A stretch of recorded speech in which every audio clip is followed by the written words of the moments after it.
Tina Ulman from the Las Vegas chapter of the National Organization for the Reform of Marijuana Laws. All right, Tina, you don't have concerns about the potential for cognitive decline in applicants who smoke pot, given what we just laid out moments ago, the Journal of American Medical Association study, the Journal of American Psychiatry study that came out last October. It is shocking what the mainstream media, up until about this point, have not told us about what pot does, especially to that developing brain.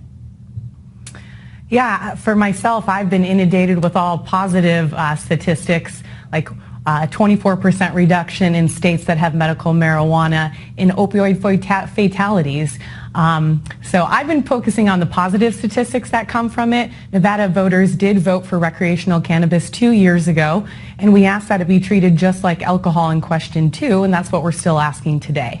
So what you're saying is the concerns about your increased risk of everything from schizophrenia to bipolar disorder, cognitive impairment, depression, suicide, long-term suicide effects, you discount any of that? You think the studies, the peer-reviewed studies are wrong, the study out of Montreal, that's all wrong too?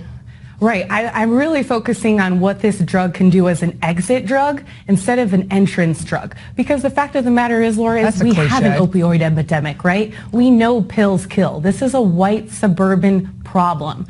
I haven't seen too many stories about myself or any other cannabis users having schizophrenia. But we have to attack this opioid addiction. And the prescription companies have been hit hard. It is hard to get opioids, so now people are turning to heroin, which is laced with fentanyl. And if we could get folks treatment by getting them cannabis, we would save people like many of my friends. Yeah, but that's not what the New York Times found. Yeah, the story we just referenced in the New York Times says the opposite. And Randy, you can get in on this, but I mean, I can't remember a time where I read a heartbreaking or harrowing story of someone who was on a really awful drug or even addicted to opioids who hadn't at least tried marijuana. I'm not saying it's a gateway to everybody, but most people who ended up dying of meth started somewhere along the line on pot. That's just anecdotal. I don't have that. But on the other stuff, it's devastating evidence for what this does to the young brain. Randy. But what if we could use cannabis to get them off of meth? What if we could use cannabis to get them off Oxycontin? Okay, the one thing we'd have to do is get both sides on this actual show. Go ahead.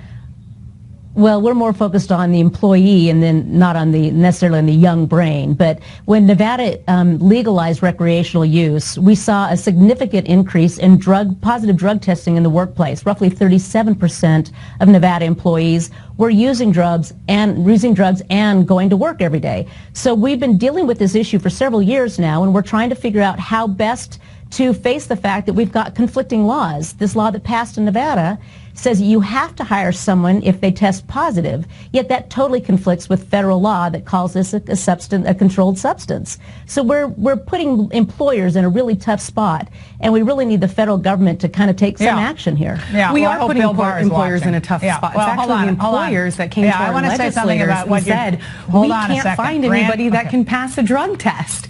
Caesars Entertainment and Wyndham Resorts, two large employers here in Las Vegas, no longer drug test people. That's a sad start. Because they can't find somebody since it is now legal in this state, and it should be a state's issue. Tina, hold on a second. So you are right on that, Randy. Yes. All right. Here's what I think Bill Barr has to do as the Attorney General. I think Randy is right. There is a problem when this is a federal crime, and yet states have legalized marijuana, and the federal government kind of wants to put its hands up in the air and say, oh, we're not going to do it.